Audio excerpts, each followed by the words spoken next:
C'est depuis mardi que les enseignants du supérieur des pays membres de l'UEMOA, Union économique et monétaire ouest-africaine, prennent part, et ceci pour 4 jours à Lomé, à une formation de base en didactique des enseignements dans les disciplines liées aux nouvelles filières porteuses des institutions d'enseignement supérieur dans les pays de la zone. La dite formation s'inscrit dans le cadre du PAES, projet d'appui à l'enseignement supérieur dans les pays de l'UEMOA. Selon le constat, la nécessité d'aller à des enseignements efficients se pose aujourd'hui, particulièrement dans nos États. Et pour faire face à ce défi, il s'agit d'arriver à rendre les enseignements plus adaptés aux besoins de croissance des pays. Toute formation est toujours bonne à prendre parce qu'on apprend toujours. Et dans l'état actuel de l'enseignement supérieur, nous avons entamé une nouvelle méthode qui est le LMD, un nouveau système. Donc il y a lieu de faire le point pour voir ce qui nous manque, qu'est-ce qu'il y a à corriger et qu'est-ce qu'il faut ajouter. Nous savons, si nous rentrons dans le système de LMD, nous savons que nos étudiants, au lieu de 3 ans, il y a certains qui vont plus que ça.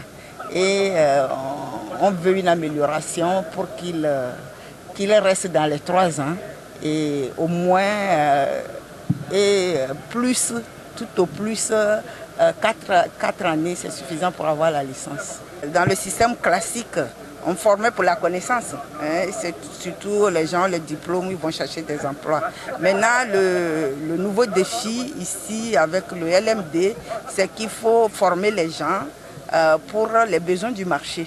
Dans la zone UEMOA, face à cette préoccupation, des approches de solutions sont apportées. Quand on parle de pédagogie et de didactique, il y a d'abord le lien entre l'enseignant et sa connaissance de transmettre, et l'enseignant et l'apprenant. Comment les relations doivent se passer pour que l'enseignement soit bien fait. Tout est parti d'une vision qui est simple. On estime que si les cadres sont formés de façon correcte, si vous avez des cadres hautement compétents et qui peuvent, n'est-ce pas, travailler dans le sens du développement, eh bien c'est à ce prix seulement que nos États vont se développer.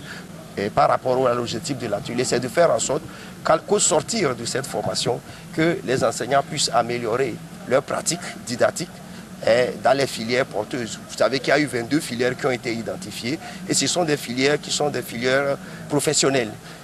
Il faut préciser qu'il est prévu d'autres sessions de formation des cadres compétents à la suite de ce programme.